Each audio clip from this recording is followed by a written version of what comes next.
VIT computer education में आप सभी का स्वागत है।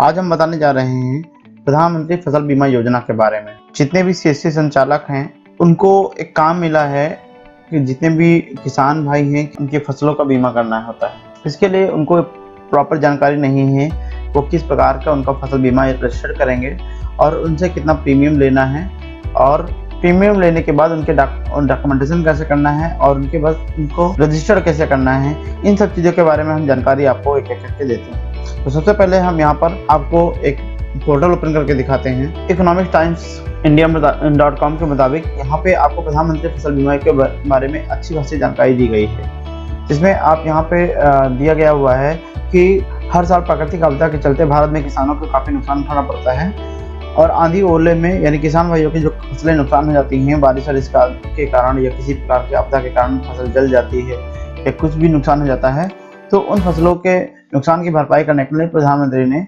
प्रधानमंत्री फसल बीमा योजना की शुरुआत 13 जनवरी 2016 को की थी। इसके तहत इसमें दो फसलें होती हैं, खरीफ फसलें और रबी फसलें। खरीफ फसलों के अंतर्गत 2% जो है प्रीमियम जमा करना होता है और फसल जो रबी फसल होती है उसकी 1.5% प्रीमियम भुगतान करना पड़ता है। इसका जैसे अन्य कमर्शियल जो खेती होती हैं, जैसे केले की खेती हो गई, आम की खेती हो गई, यानी कोई बागबानी वगैरह करता है तो उसके लिए उन फसलों की उनका बीमा के लिए 5% का प्रीमियम जमा करना होता है। तो प्रीमियम जमा करने के लिए आपको ध्यान रखना कि इस योजना का जो उद्देश्य क्या है कि किसानों को उनके फसलों को कटाई के टाइम पे जो भी नुकसान हो जाता है उन नुकसान से बचने के लिए उनका इंश्योरेंस किया जाता है। इसके लिए आपको अपने बैंक से उनकी प्रीमियम के बारे में जानकारी ली होगी कि हमें कितना प्रीमियम जमा करना होगा, हमारे बैंक से कितना कटेगा, और उसके बाद आपको अपने सेविंग अकाउंट से या लोन अकाउंट से आपको बैलेंस काटना होता है। इसके अलावा आप यदि प्रधानमंत्री फसल बीमा योजना के अंतर्गत वहाँ से भी आपको लाभ प्राप्त होगा। यहाँ पे योजना का उद्देश्य ये है कि प्राकृतिक आपदा, कीड़े और रोग की वजह से सरकार अधिसूचित फसल में किसी प्रकार के नुकसान की स्थिति में किसानों को बीमा कवर और वित्तीय सहायता देना होता है। इस योजना का उद्देश्य है किसानों की खेती में रुचि बनाए रखने के लिए सबसे प्रयास और उनकी स्थायी आमदनी उपलब्ध कराना है। किसानों को कृषि में इनोवेशन और आधुनिक पद्धतियों के अपनाने के प्रोत्साहित करना होता है।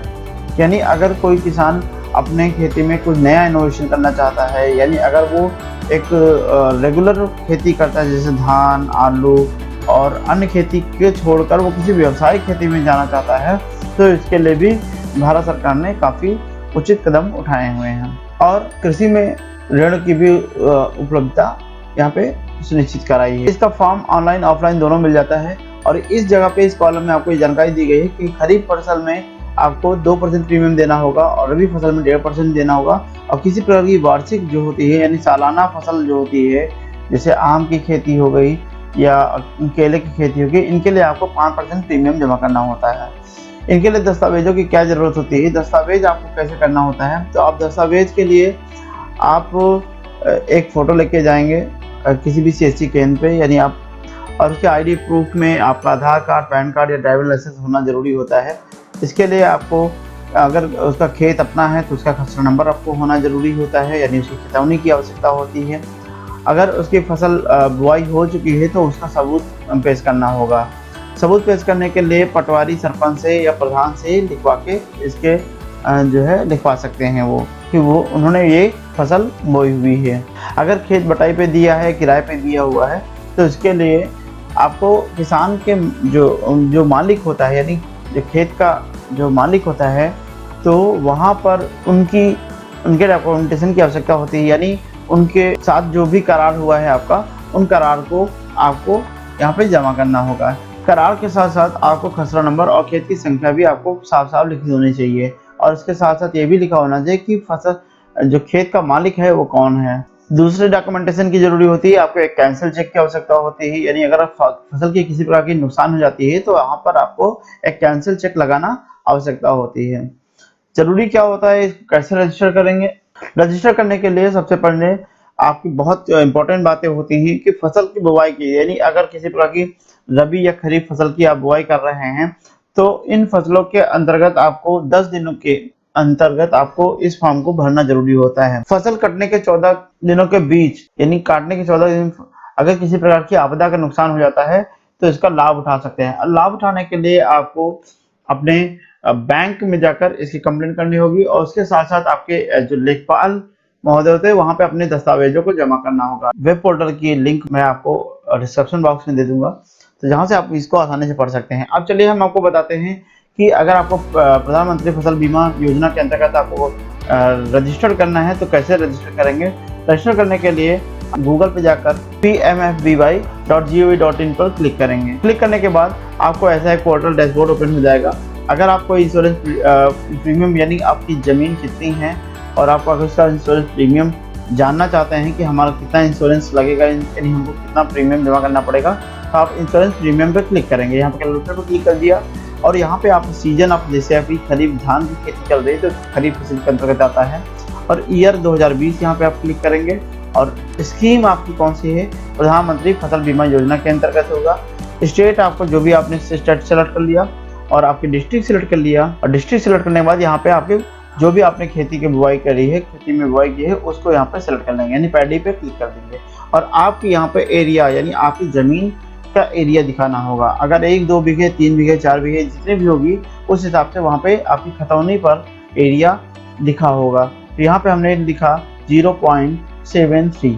अब इस यानी यहाँ पर 73 एरी यानी लगभग 7300 स्क्वायर फीट यहाँ पे ज़मीन है तो उसकी प्रीमियम कितना होगा। तो यहाँ पे हम कैलकुलेट पे क्लिक कर देंगे और कैलकुलेट पे क्लिक करने के बाद यहाँ पे हमें जानकारी मिल जाती है कि इंश्योरेंस कंपनी कौन सी है। एग्रीकल्चर इंश्योरेंस कंपनी है, उसने कितना इंश्योरेंस किया है पूरे ज़मीन का 78,511 रुपये का। फार्मर शेयर 2% का है यानी 2% का फार्मर शेयर है और यहाँ पे एक्चुअल डेट यहाँ पे दिया गया हुआ कट ऑफ यानी 31 जुलाई तक यहाँ पे इसको रजिस्टर करना होता है।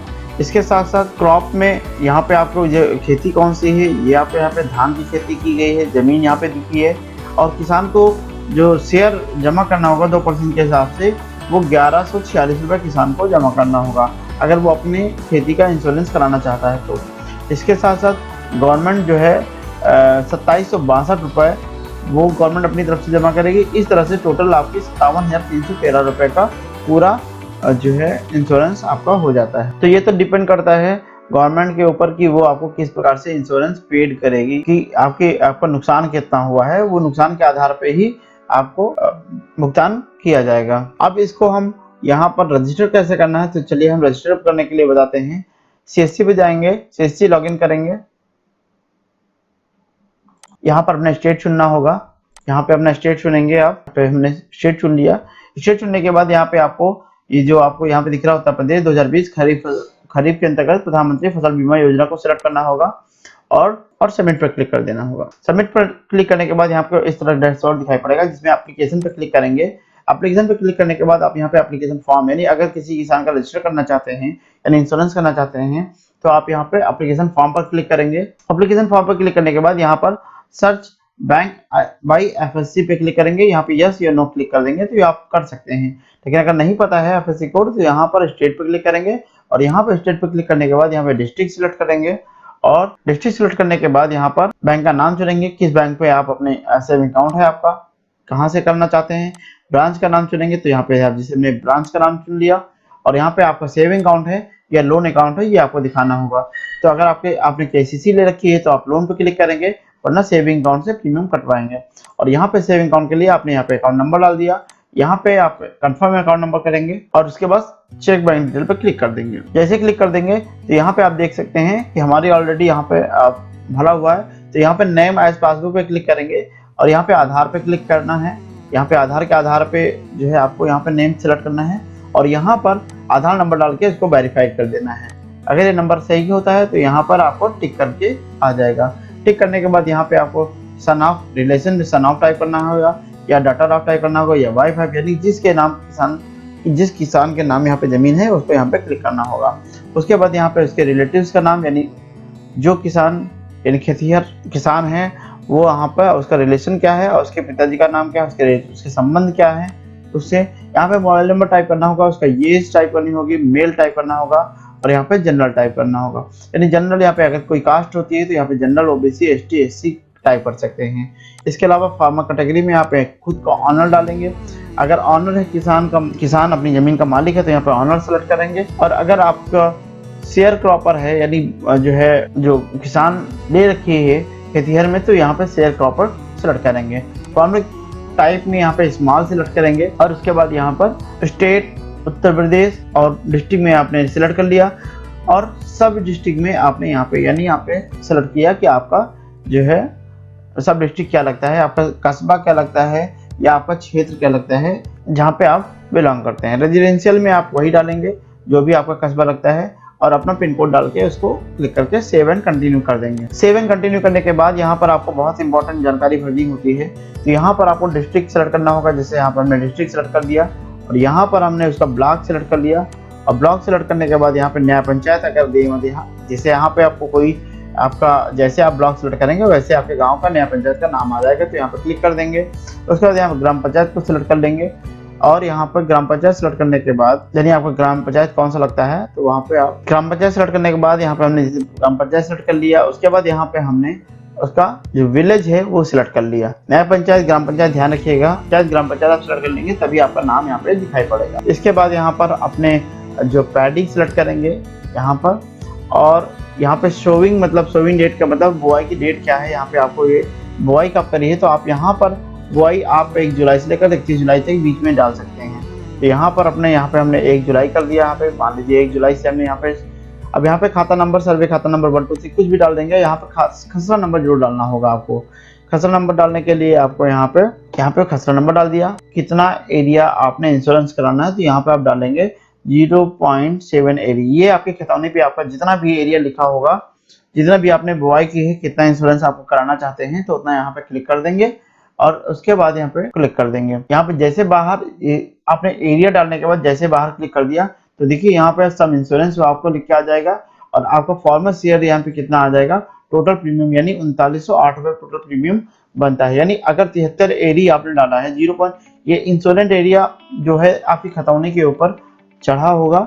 आप वहां से देख सकते हैं कि कितनी भूमि आपने इंश्योरेंस कराई है। तो यहाँ पे आप 0 के बाद ही आप डालेंगे, ये ख्याल रखिएगा। अगर 1 एकड़ 2 एकड़ जमीन है तो उसके हिसाब से ही यहाँ पे पड़ेगा। तो यहाँ पे आपका जो फार्मर का शेयर है वो इतना देना हो रहा है और टोटल प्रीमियम 3908 रुपये है। उसके बाद यहाँ पर आप add crop add survey number पर क्लिक कर देंगे। यहाँ पे क्लिक करेंगे, जैसे क्लिक करेंगे बस आप यहाँ पे डेटा आपका ऐड होके आ जाएगा। अगर इसको डिलीट करना चाहते हैं या अगर कोई गड़बड़ी हो जाती है तो इसको यहाँ पर डिलीट भी कर देंगे तो यहाँ पर डिलीट भी हो जाता है। इसके साथ साथ यहाँ पे बैंक पासबुक आपको अपलोड करनी होगी। यहाँ पे लैंड रिकॉर्ड यानी खतौनी आपको अपलोड करनी होगी। यहाँ पे सोविंग सर्टिफिकेट भी आपको अपलोड करना होगा। सोविंग सर्टिफिकेट अपलोड करने के लिए आप जो है प्रधान से लिखवा सकते हैं कि हमने किसान के द्वारा ये अपने खेत में बुआई की गई है। और अगर ये है तो ठीक है, वरना ये ऑप्शनल है। और यहाँ पे टेनेंट सर्टिफिकेट यानी यहाँ पर टेनेंट सर्टिफिकेट किराएदार के लिए अगर आपके बीच में कोई करार हुआ है किसान के बीच में और किसान के मालिक के बीच में इसी प्रकार का करार हुआ है तो यहाँ से भी आप उसका सर्टिफिकेट यहाँ पे अपलोड करना होगा। इसके साथ साथ आपको यहाँ पे आपके डॉक्यूमेंट यहाँ पे जो भी अपलोड करेंगे वो यहाँ पे आपको अटैचमेंट में आपको दिखाई पड़ेगा जो भी आपको यहाँ पे है। उसके बाद प्रीव्यू करेंगे और उसके बाद सबमिट कर देंगे। इस तरह से आपको यहाँ पर डॉक्यूमेंट आपका पूरा सबमिट हो जाएगा। किसान को खुद ही बैंक से पता करना पड़ेगा कि हमारा प्रीमियम कितना कटेगा बैंक से, ये आपको ध्यान देने की बात होती है। प्रीमियम अगर आपको ज़्यादा लग रहा है तो ये आपके ऊपर डिपेंड करता है कि आप जो प्रीमियम है वो बैंक के द्वारा ही कटेगा। तो इसके लिए आप अपने बैंक के अधिकारी से या बैंक के मैनेजर से ही बात कर सकते हैं कि हमने इंश्योरेंस कराया है और इंश्योरेंस में हमारा कितना प्रीमियम कटेगा। इसकी जानकारी आप अपने बैंक की शाखा से प्राप्त कर सकते हैं। अगर यह जानकारी आपको अच्छी लगी है तो वीडियो को कृपया लाइक करें, चैनल को सब्सक्राइब करें और अपने मित्रों के साथ शेयर करें। वीडियो देखने के लिए धन्यवाद। जय हिंद, जय भारत।